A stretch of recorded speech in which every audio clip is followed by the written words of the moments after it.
umayo kumakitaan, umayo inspekan, amin dagitoy concrete barrier to igit kalsada, baka parehas amin nga nakapatong, useless putlaan no kastoy nga. Sayang lang iti kwarta tayo no kastoy, kwarta ti gobyerno no kastoy.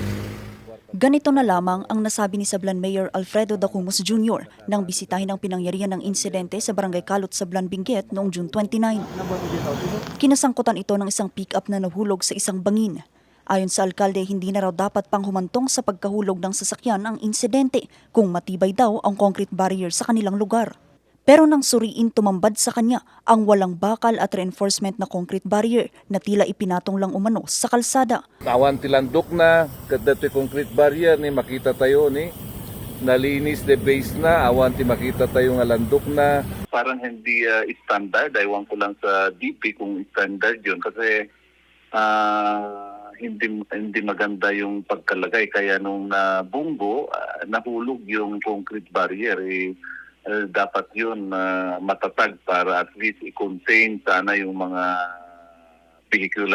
vehicle natin pag ganun na ma-discretion dun sa lugar na yun. Sa ngayon, naglagay na ng plastic barrier ang DPWH sa lugar ng insidente pero hindi kumbinsido rito ang alkalde. For temporary lang yung plastic para ano. Kasi magaan lang yung plastic, ilinagay lang doon para